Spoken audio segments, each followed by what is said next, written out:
own support, as you said, going for that Arden, which does provide a bit of, vulnerabilities, but maybe in the end, it's going to help out whatever team comp they go here, as they'll have the Vanguard available to get whoever they choose as their carry out of any tough spots, or if they happen to have a squishy jungler.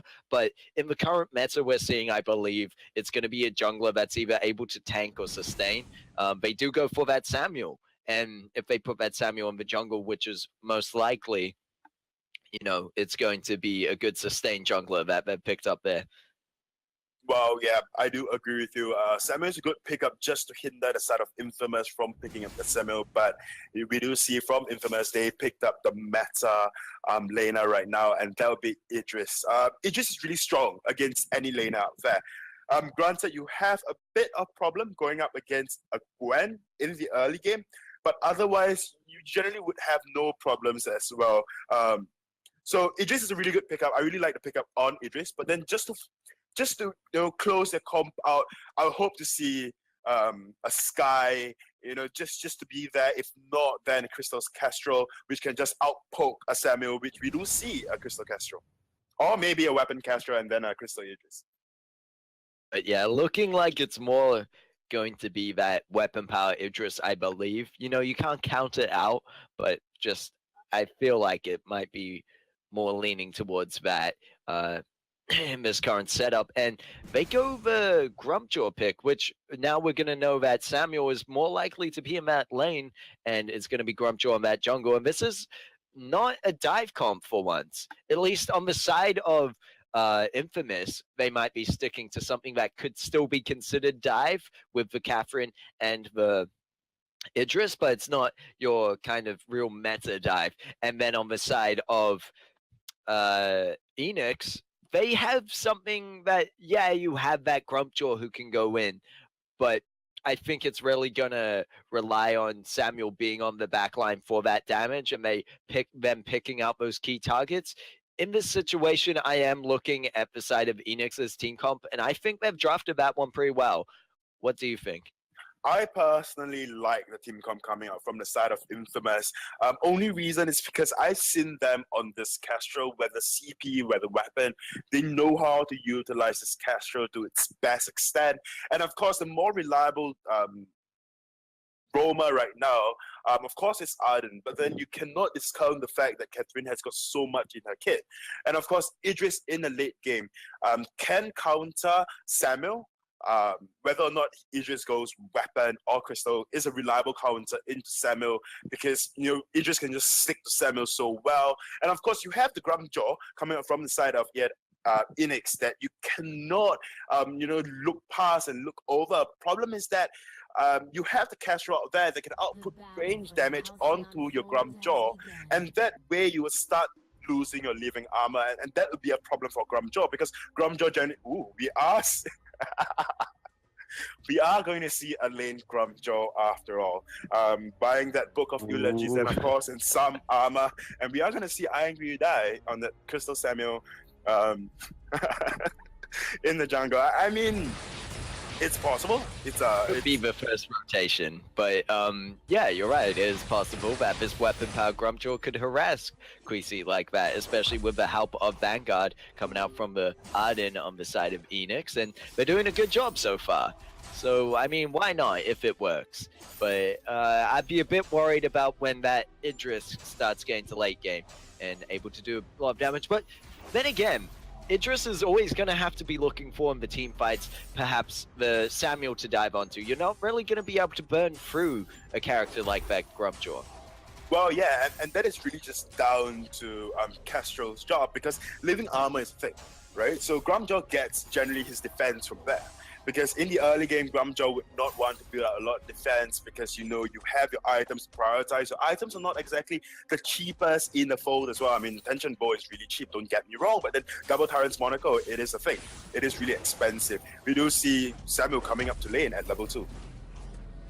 And making a good push out of it, making sure SNK backs off there. And so far, SNK doing a good job for those stacks on the Captain's Guard having 4 already, make that 5 as they land another Merciless Pursuit. It's going to be Kestrel, getting a bit cheeky here, trying to go into the enemy jungle. Doesn't have the energy for the invisibility, so instead decided to just go in with the Glimmer Shots, which might have worked out if there's a 1v1 situation, but you now found yourself with Arden, and you are going to fall for first blood over to the side of Eanix. So now that opens up IangryUDai's opportunity to just go and steal some farm right back. And I'm not sure, did you see how much Kestrel was able to take? Because it might not even be worth for Kestrel to have gone in there. But Infamous, with the response, Queasy is going to go down in there, and it's still going to go over to IangryUDai. Well, I personally did not see how much Kestrel took, but I personally do not think that it is at all worth it. I think what Kestrel only took was the mids, and afterwards she was caught out. I'm not too sure. I wasn't looking at the minimap. Ooh, but Truffy's may be in a little trouble right now.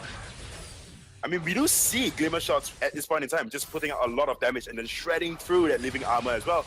And right now, Truffy's cannot be in a front line like that of QC, just holding on to lane, just farming, taking up CS because he lacks the living armor. So, you know, the side of Infamous, they've got a good comp. Ooh, QC is being taken low. As we see Queasy getting jumped on there, there's going to be the fountain to keep it not... No, I'm wrong. That was probably the protector contract. A bit early for fountain there, I request to. Getting a bit ahead of myself, especially with the way they're playing, I believe, is, you know, always lane focused, but the Samuel has been up in lane so much early on, and for good reason, able to pick up that second kill for the team and almost a third. Quite able to take out SNK, but Spaghetti gonna be able to rotate up here and trying to get IangryUDai, but needs to be careful. Oh, Truffy's going in with an amazing charge, able to get the kill, and that isn't gonna be the ace as interest returns, but is definitely gonna be a lot in favor of Eanix there. Yeah, that is the delayed ace for the side of Eanix. And Eanix's team comp just coming into the early game is just so much stronger. Like I said earlier on, IangryUDai on that Samuel just needs the level 2, and that is your first and initial power spike. With that Drifting Dark, your Malice and Verdict is going to hurt like hell. And then, of course, you have Travis on a Grum job, putting yourself in lane. You get your tension boost so much earlier on. And then, as compared to an Idris being in lane, Idris needs that Sorrow Blade, needs all of that. Basically, Sorrow Blade is just so much more expensive as compared to your tension bow. Thus, you're going to put out so much damage, especially the side of Eanix, going to put out so much damage in the early game. And we did see as well, Spaghetti at this point in time is just running into a lot of energy issues as compared to IangryUDai. And just look at how low Spaghetti is being taken just by one empowered Malice and Birdie. Definitely Eanix with the power spike here at the moment, having the item advantage and level advantage. Going into this one, you can see IangryUDai already on that ultimate, but I'm sure Spaghetti not too far behind, but it might not matter if they get killed here. Rubber Monkey gonna go in and manage to get the kill. It's gonna be Truffy's falling off, and that's actually in favor of Infamous there, able to get 2 for 1, but you can see IangryUDai not afraid right now because he does have the damage and sustain to stay in this one. Does need to be cautious, however, of the Catherine, because if you get locked down, it could be an easy chuck rim on, but it does miss. And it's going to be IangryUDai just clearing this one out as Truffy's makes his way back to lane to finish it off there. Yeah, but this one... one... looking... Yep. Looking over to the build so far, no one has defense. It is just damage all around, and everyone is trying to match the other team's damage. And that's how it's going to play out as we see Queasy jumping in to defend that turret, and it's going to be Spaghetti getting caught out by that scout trap, so they know he's coming, but already Samuel taking so much from those Glimmer Shots and needs to be careful here. They need to respect the damage on the side of Eanix. They do have the advantage right now, but as I mentioned before, Infamous not backing off on those damage items either. Well, yeah, I mean, Infamous has got no reason to do any sort of defenses if they are positioned right. I mean, just look at the amount of siege potential coming out from Spaghetti on that Kestrel. If you cannot get kills, just go for turret anyways. Just look at the amount of damage, and turret is down at 6 minutes. Not the fastest turret we've seen so far, but it was all down to Spaghetti roaming up. Whereas IangryUDai, whenever he roams up, he can get kills, but then objective is a problem for him, especially for Grumjoy as well. I mean, if they get close enough to the turret, they might be able to, but then Spaghetti on that Castro can just poke from afar. And we see them now trying to get that return turret. It's going to be Samuel to cap it, and then Spaghetti, seeing on the backlines here, still hasn't shown themselves too much, is going to do a massive damage with those Glimmer shots and putting the whole team of Eanix very low. SNK going in for the Merciless Pursuit, just trying to find whoever they can at the moment. By Angry Udai doing a great job of staying in that Drifting Dart, trying to put some return damage out. However, in the end, it's going to be Infamous picking up that kill onto SNK. And, Infamous able to do a pretty good turnaround here from what was an initial good start from Eanix. Well, yeah, but I mean, Eanix did take a return turret, so whatever hard work they've put out in the early stages just to take the turret in 6 minutes, in the end, it doesn't even matter. Was it too soon? Was it pun too soon? But anyways, they did manage to take the gold mine for the side of Infamous, so that would put them, just 500 gold ahead of Team Eanix. I think that pun was too soon, isn't it? Too soon. Now it's on my mind, but we should focus on this game as we reach the 8-minute mark, and these teams are even practically. Objective-wise, yes, Infamous was able to take that gold mine, but it doesn't mean much if you look at the gold at the moment. They're 18k to 18.4k now to 18.1, which I'm sure will change after they clear that wave that's been pushed in. So if anything, Infamous getting that gold mine was to set them even at this point with Eanix. And now it's really, where do they go from here? Because you look at the builds and you see Frostburn on Samuel. It's a good first pickup, especially in that Drifting Dark slows them down. But Infamous aren't going to stop here. They have the damage. They're going to go straight onto that turret. And it's going to be Truffy's to dive onto Catherine. Does use the stuff to pick him up. Throws him into the gauntlet. Great positioning there in a real tough spot for them to escape. There's going to be Oblivion going down by Angry Udai. It's not going to get anyone asleep. But Queasy is still at full health there, looking for a fight. Needs to be careful once Drifting Dark is back up by Angry Udai, because Eanix could have a strong push here. They have the advantage in health at the moment, and Truffy's is going to be the one to go in, but Queasy just going to jump back from that for a moment. And we see Spaghetti going into the jungle, going to come back regen, but they need to be careful that they don't let their teammates die while they're gone. Eanix making the right choice here to back off, however. They realize that that pursuit isn't really going to get them anywhere. Well, and there's one thing, Spaghetti right now, I mean, he has the damage. Castro has got the damage. Problem is that she is running into a lot of energy issues, like I was mentioning earlier on, and that's why the side of Infamous have to constantly back off. There was nothing that the side of Infamous could do because of the lack of energy coming out from the side of this Castro, and that would mean as a Crystal Castro you would not have damage as well. So that would pose as a problem. I hope Spaghetti will be quickly getting that clockwork as fast as possible, just so he can get in that energy regen. And we see another possible fight breaking out as Truffy's goes in with the stuff, able to pick up that Catherine. Not sure if that's where you want them on the back line. Catherine is quite tanky and might be able to turn around with a Merciless Pursuit, but they were able to trade out a fair amount of damage. But look at Truffy's now being forced to back. They're not really making anything happen from these engages on the side of Eanix. And I think I'm just waiting for Infamous to kind of make their move and just kind of explode. Well, yeah, I mean, they have what it takes. They have the damage. They are just going to go for objectives at this point in time. Like I said earlier on, if you cannot get the turret, at least try your best to push your... Oh my, massive damage coming out from Spaghetti as it's Samuel getting caught in that active camo into the Glimmer shot and just, it's why I said, exploded. They got exploded. And there's going to be the one-shot one kill does land onto Truffy's, doing a decent amount of damage. Anything's going to help when pushing this next turret in. And there's Infamous making that move. And they're really, it's been a slower game, definitely. But it's not lacking on damage. Both teams have it. They're just being very respectful and cautious of each other, waiting for the right fights. Yeah, I mean, it has been a rather slow game, but problem is that, as Samuel, you kind of lag out in the later part of the game, especially when you have a CP Castro that is definitely not going to go for defense. Just look at Spaghetti's build. He has went for double shatter glass, going into the clockwork, and then of course for Idris would be the only one that has got defense, and Grumjaw should honestly just stuff out Spaghetti as and when he can. I mean out Spaghetti as and when he can. Ooh, another engage might break out right now, but they are just going to reset. And the only reason being because Spaghetti, when taking damage, CP Castro cannot go invis at all.